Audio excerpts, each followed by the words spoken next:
اور اس کورٹ روم سے عمران بھائی یہاں سے نعرے لگاتے ہوئے آئے، اور جب عمران بھائی یہاں تک نعرے لگاتے ہوئے آئے پاکستان زندہ باد، تو ایک شخص آیا، اس نے آ کر نعرے لگانے شروع کیے. یعنی عمران ریاض خان صاحب نے کہا کچھ، ان کا اشارہ اگر امریکہ کی طرف تھا، اس نے لکھ دیا فوج کو کہہ رہے تھے. جو بات جنگ فیض کے والے سے انہوں نے کی نہیں تھی وہ بھی لکھ دی. جی میرے ساتھ صدیق جان صاحب موجود ہیں. پہلے دن سے جب سے عمران ریاض خان کو گرفتار کیا گیا پرسوں رات تقریباً 11:30 بجے، تب سے لے کر اس کیس کو جتنا رپورٹ بہتر انداز میں صدیق جان نے کیا ہے، میرا خیال ہے کسی نے نہیں کیا. کمرہ عدالت سے لے کر کمرہ عدالت کے باہر کی صورتحال صدیق سے موٹا موٹا پوچھتے ہیں. پہلے تو آج کیا ہوا اور آئندہ ہونے کیا جا رہا ہے، اور پاکستان کی تاریخ کا یہ انوکھا کیس کیسے ہے. یعنی پاکستان کی تاریخ کا انوکھا کیس اس سینس میں کہ آج عدالت کے اندر صحافیوں کو نہیں آنے دیا جا رہا، وکلا کو اندر نہیں آنے دیا جا رہا، تو ہو کیا رہا ہے، کس کے حکم پر ہو رہا ہے. صدیق یہ بتائیے گا پہلے تو کس طرف یہ کیس جا رہا ہے، خاص طور پر آج جب اٹک کی ایف آئی آر خارج ہو گئی، وہی کانٹینٹ وہی چیزیں ہر ایف آئی آر کے اندر ہے، تو کیا فردن فردن تمام شہروں میں جانا پڑے گا؟ یہ تو انوکھا کیس ہے پاکستان کی تاریخ کا.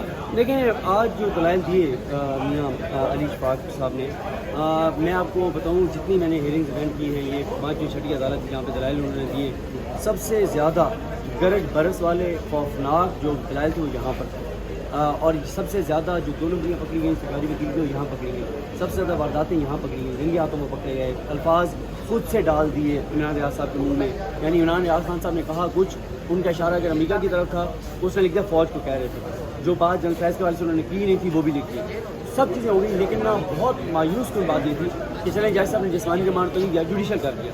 یعنی کیس جو ہے وہ ڈسچارج کرنا چاہیے تھا. جس طرح سے جرأت کی دو مجسٹریٹس کو میں ضرور اپریشیٹ کروں گا. اور میں نے دیکھا سب سے زیادہ میں سمجھتا ہوں جو محمد پرویز خان صاحب تھے، جو ایف آئی اے کے جو دفعات تھی اس کی جو انہوں نے اڑائی، راول پنڈی، انہوں نے دبنگ فیصلہ کیا، ڈنکے کی جوڑ پر فیصلہ کیا. اور دوسرے نمبر پہ یاسر تنویر صاحب نے بھی، انہوں نے پہلے راؤنڈ میں تو انہوں نے چلے بھیج دیا معاملہ پنڈی، لیکن جب ان کے پاس آیا تو انہوں نے جو لکھ چھوڑا ہے فیصلہ وہ کمال ہے.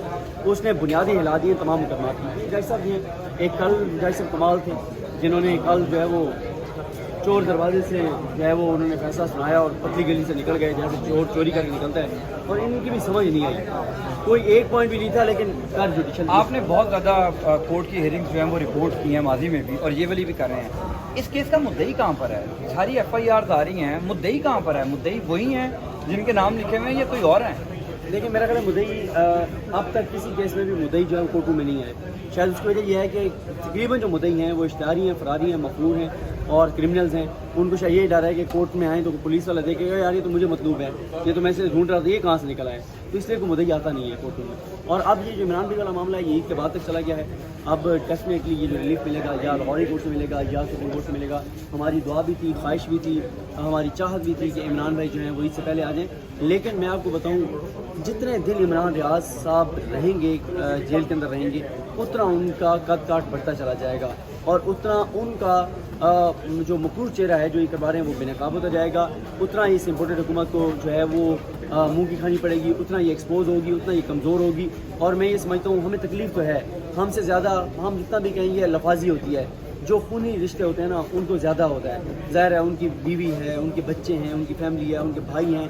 میں آپ کو بتاؤں زین بھائی صبح ہم پہنچے اتنی، یعنی ہم ان کے سامنے نہیں وہ شو کراتے نا ورنہ ان کے بھی حوصلے ٹوٹیں گے. اتنی تکلیف ہوئی دیکھ کے کہ ساری رات جیسے کہتے ہیں نا ایک ٹانگ پہ کھڑے ہونا، ماموں، کزن، بھائی ایک ٹانگ پہ کھڑے، اتنی مطلب یار تکلیف کی بات ہے.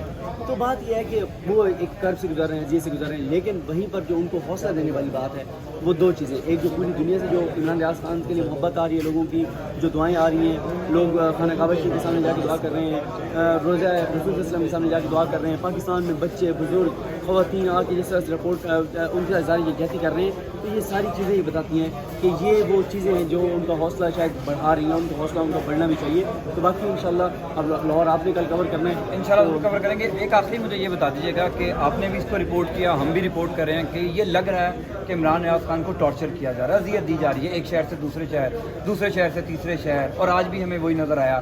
کل پورا دن پیش نہیں کیا، کہا گیا رات کو پیش کیا جائے گا، رات کو بھی نہیں کیا. صبح 7:30 بجے عدالت لگ گئی. عمران ریاض کے ساتھ آپ کی ملاقات رہی ہے کمرہ عدالت کے اندر، ان کا اپنا حوصلہ کیسا تھا؟ وہ بہت ریلیکس تھے، انہوں نے بڑے نعرے شعرے یہاں لگائے. اور ایک افسوسناک چیز ہوئی، وہ میں اس لیے شاید میں بیان نہ کرتا اگر ویڈیو نہ بنی ہوتی تو، کیونکہ وہ ویڈیو بنی ہے اور وہ چیز آ جائے گی سامنے کسی نہ کسی وقت، نہیں آنی چاہیے. وہ یہ کہ عمران ریاض خان صاحب جیسے ہی